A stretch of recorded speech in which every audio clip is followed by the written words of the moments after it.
Seja bem-vindo ao podcast AF Endocrino Papers. Aqui lhe mostramos como se manter atualizado em endocrinologia, mesmo que você tenha pouco tempo para estudar. Meu nome é Ícaro Sampaio. Eu sou Luciano Albuquerque. Eu sou Eric Trovão. E o tema hoje é a nova diretriz brasileira sobre o manejo da doença renal do diabetes.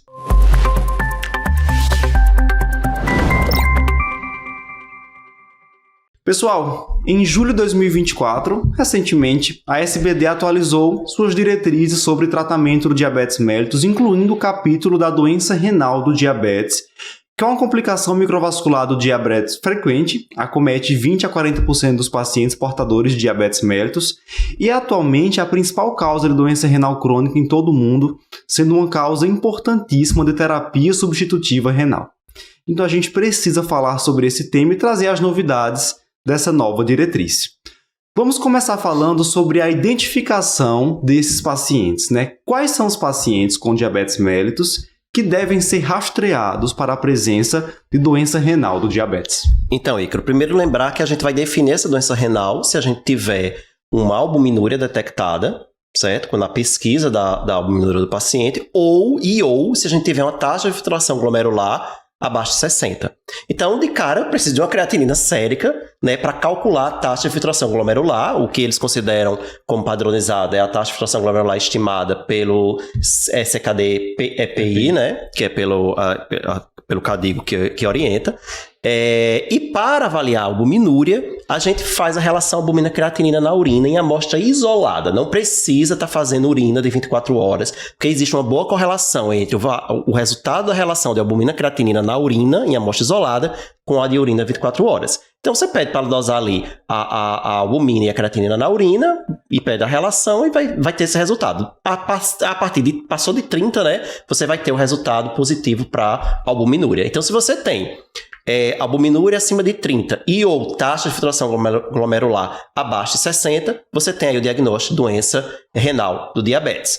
Quando você vai pedir esses exames? Todo paciente com diabetes tipo 2, ao diagnóstico, você já vai fazer esse rastreio. E no paciente com diabetes tipo 1, após 5 anos de diagnóstico, você faz o rastreio. Lembrar que, uma vez você tendo a albuminúria positiva, você precisa repetir. Então, o ideal é que você tenha 2 exames alterados entre 3, no intervalo aí de 3 a 6 meses entre eles. Então, 3 exames, 2 você detectou a albuminúria. Excelente, certo? Eric. A gente sabe que há essa diferença de diabetes tipo 1 e tipo 2, até porque o diabetes tipo 1, quando a gente faz o diagnóstico, geralmente existe uma relação temporal com o início da doença clínica realmente. Isso. Por isso que a gente espera esses 5 anos no caso dos adultos. E no diabetes tipo 2 não, esses pacientes podem ter diagnóstico já há muito tempo. E tem ainda uma particularidade se for uma criança ou adolescente, né? Isso. Porque é muito incomum que a gente veja complicação microvascular abaixo de 11 anos. Então a recomendação é começar o rastreio a partir de 11 anos, se tiver pelo menos 2 a 5 anos de diagnóstico de diabetes tipo 1. Mas aí a gente pediria esses exames que o Eric solicitou. Se for uma alteração persistente que continua, você repete, tá lá, taxa de filtração glomerular menor que 60, albuminúria maior que 30, a gente fecha então o diagnóstico. Exato. Só para esclarecer, deixar bem claro aí que é os 5 anos para o diabetes tipo 1, desde que ele caia depois dos 11. Depois, os 11 entra mais como um limite ali de início de puberdade, porque propriamente é um marco cronológico de idade realmente, tá? Agora a gente tem que ter alguns cuidados, porque existem armadilhas que podem atrapalhar essa investigação. A gente pode acabar confundindo, dando um diagnóstico de doença renal do diabetes num paciente que tem outro tipo de doença renal e também tem diabetes. Que pode acontecer. Sim. Pode. Ou então, falar que o paciente tem doença renal do diabetes por uma albuminúria que está alta por outra razão. Então, primeiro, existem situações que aumentam a albuminúria sem que haja dano renal. Paciente que está com hiperglicemia descompensada, né? Hiperglicemia muito grave, não é bom rastrear naquele momento. Primeiro você começa a insulina, compensa aquele paciente, depois rastreia a doença renal. Ou paciente que está com pressão arterial descontrolada, uma insuficiência cardíaca descompensada, exercício físico intenso próximo ao horário da coleta, febre, que é mais incomum, mas febre no momento da coleta também pode elevar a albuminúria. Então, o ideal é não fazer o rastreio nessas situações. E existem sinais de alarme de que o paciente tem outra doença causando a doença renal. Por exemplo, uma proteinúria de início abrupto e rapidamente progressiva. Não bate com doença renal do diabetes, não é essa a história natural.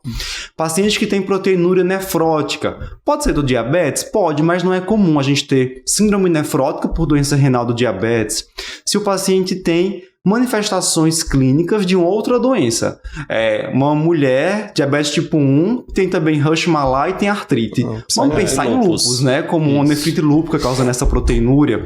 O paciente que ao começar um IECA ou um BRA tem uma redução da taxa de filtração glomerular maior que 30%. É obrigatório investigar estenose. Lembrar que você pode ter uma redução, mas a redução não vai ultrapassar os 30%. Então, se ultrapassou, tem uma coisa estranha. Os 30% é o limite ali de lesão renal aguda, né? Outra coisa é o sumário de urina com outras alterações, com hematúria, né? Não é para ter hematúria a cilindrúria também geralmente não é tão esperada, né? Quando você vê marcador de lesão tubular, alguma coisa nesse sentido, também vê desconfiar de glomerular, né? Então, nesses casos, é obrigatório investigar outra doença que não a doença renal do diabetes. É porque na fisiopatologia da doença renal diabética, primeiro você vai ter uma alteração de carga da barreira hematourinária, né? Então, assim, você vai ter essa alteração de carga vai permitir passagem de albuminúria, mas sem lesão glomerular propriamente dita, né? Então, você não tem destruição glomerular já de cara. Então, você não vai abrir tão grave já no começo. Agora, paciente que tem um atraso de diagnóstico, você já viu que é um diabetes com um quadro clínico mais avançado, tem uma neuropatia já instalada, tem uma retinopatia, não é incomum, infelizmente, não é incomum o paciente dizer que tem 1 ano de diabetes e está com neuropatia, com retinopatia. Então, esse paciente provavelmente ele foi diagnosticado atrasado. Muito, e aí, às vezes, você flagra uma proteinúria, né, muito alta, quase nível nefrótico, e né, doença renal diabética, né? Outro ponto aí, assim, se enquadrar nessas dúvidas, aí você pode lançar mão de exame de imagem. Lembrar que a doença renal diabética é uma doença de hiperfiltração, geralmente com rim aumentado de tamanho e tal. Então, se você encontra rim diminuído, alteração de relação corpo-medular, hiperecogenicidade da cortical, são marcadores de outras doenças renais que não a doença renal diabética, né? Então, isso aí que também poderia, mas o exame de imagem não é uma triagem, né? A triagem seria a creatinina em relação à albumina creatinina. Vamos falar agora sobre novidades, né? E uma das novidades é a recomendação que a SBD trouxe sobre metas de controle glicêmico específicas para o paciente que tem doença renal do diabetes. Quais são essas metas, Eric? Então, ele vai dividir, né? O grande divisor aí é a taxa de filtração glomerular.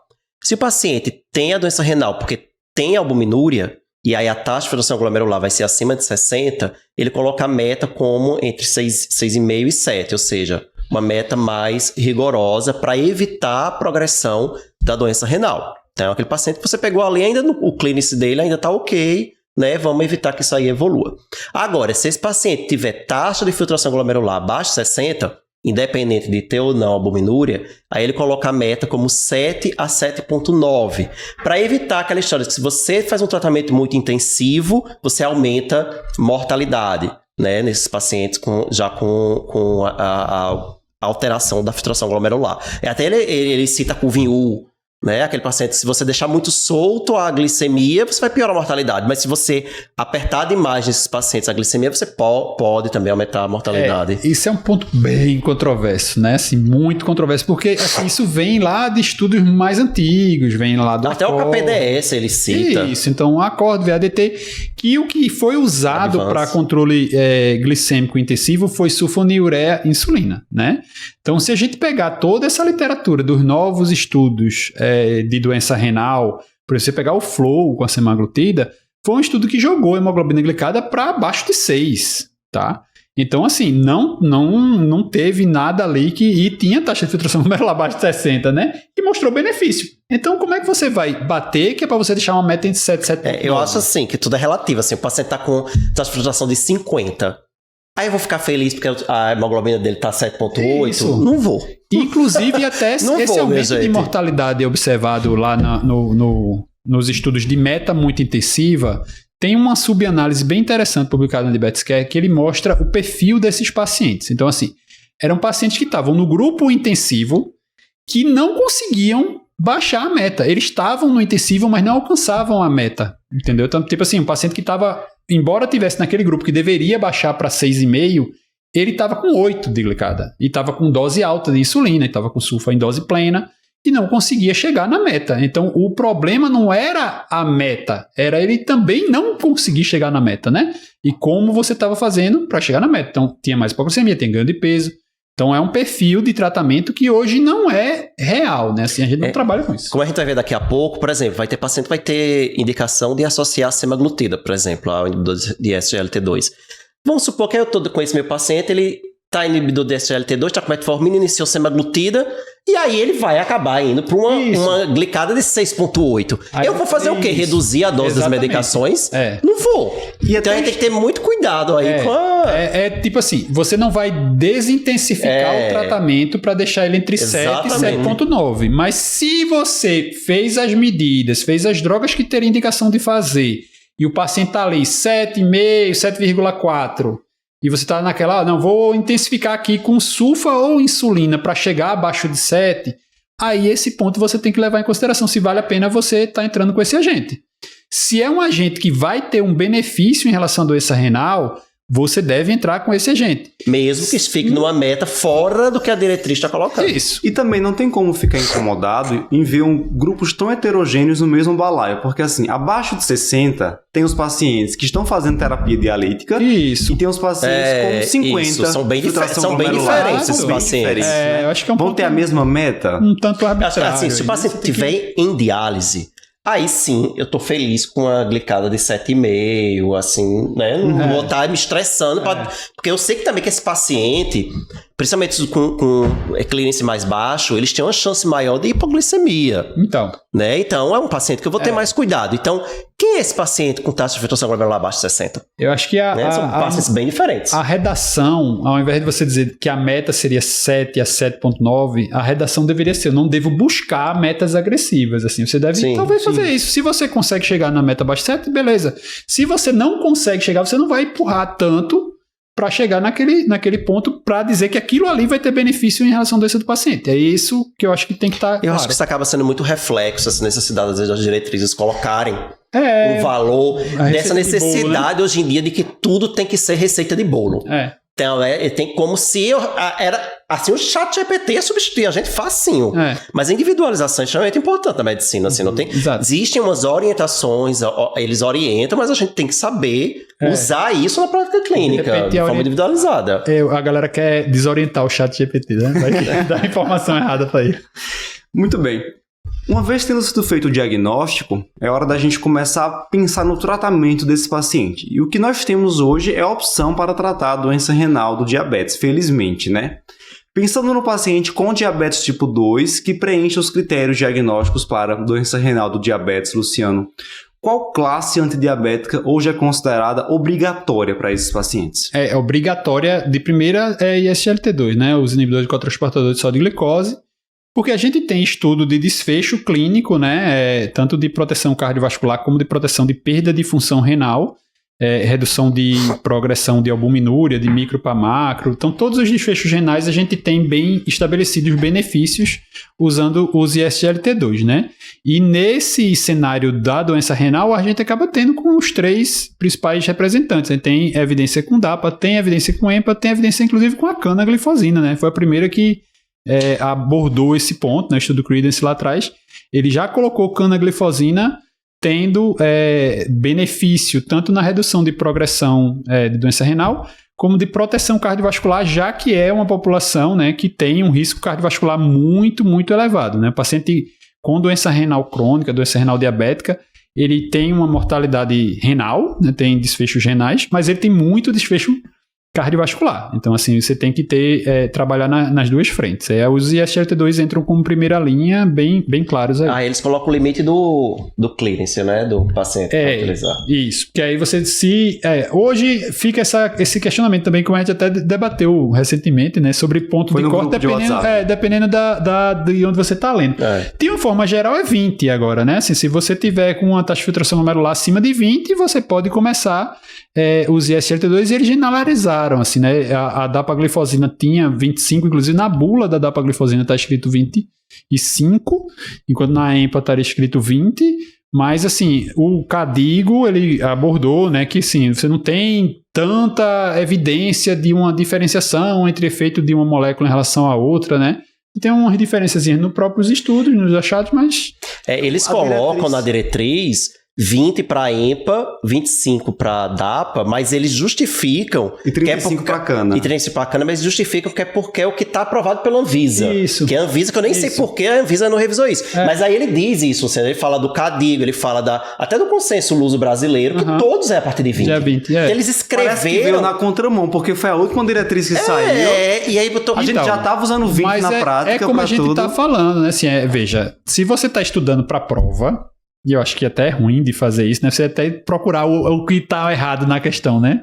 Que assim, em geral, acima de 20 você pode usar. Se você for ser purista de bula, aí você vai ter 20 EMPA, 25 DAPA, 35 cana, vai ter a história de ajuste de dose, né? Que aí você, quando baixa de 45, você não usa 25 de EMPA, você só usa 10 de EMPA, porque seu objetivo ali é proteção cardiovascular e renal, não é melhora tanto de glicemia, então a 10 mg de empaglifosina já está suficiente em relação a isso. A DAPA, a dose é 10 em qualquer faixa de clearance, e a canaglifosina, quando chega em 60, baixa de 60, aí você usa dose máxima de 100 e não 300, que seria a dose máxima para usar para controle glicêmico, né? A canaglifosina quase...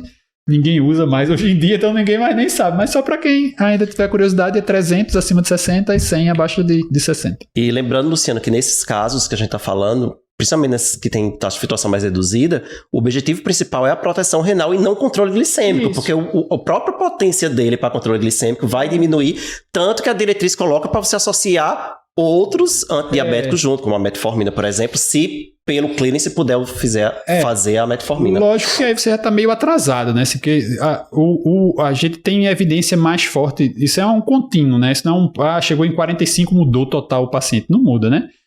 A gente sabe que nessa faixa entre 30 e 45, a redução é em torno de 0,3, 0,4 de glicada com SGLT2, né? Então, quando você tem uma taxa de filtração maior, isso chega a 0,9, às vezes até 1% de redução em média, né? A gente sabe que o paciente mais compensado cai mais, né? Mas, assim, então você diminui pela metade a potência em relação ao controle glicêmico. Se você filtra menos, você tem menos glicosúria também, assim, numericamente falando, vai ter menos glicosúria.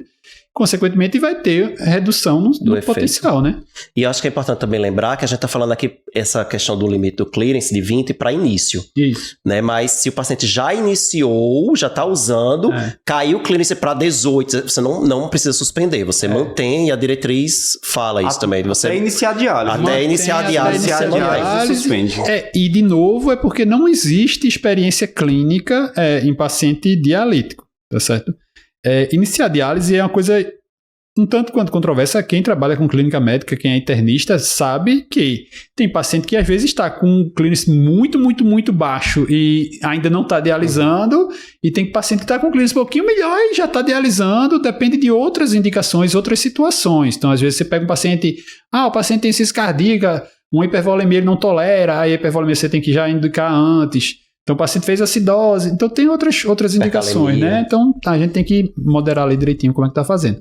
Tem essa polêmica porque você não tem experiência. Já tem estudos em andamento, tem dados observacionais de uso de SGLT2 em pacientes dialíticos, que não tem problema, assim, não tem grandes dificuldades, mas se questiona o potencial benefício também, né? Assim, já que talvez não tenha tanto benefício. Tem mais nem o que não progredir, né? Talvez então, se for para mortalidade, não sei. Mas aí você vai ter que pegar paciente dialítico e mostrar que naquele paciente você vai ter benefício em usar o SGLT2, né? Ou talvez um benefício caso aquele paciente faça um transplante. Então, será que vai ter um benefício? Isso, ou seja, coisa que a gente não tem. Eu acho que a gente vai falar daqui a pouco de estatina, mas, por exemplo, o André sabe o benefício inequívoco da estatina, e em paciente dialítico não tem benefício. Então, assim, você cai numa armadilha da história, porque a evidência científica não existe.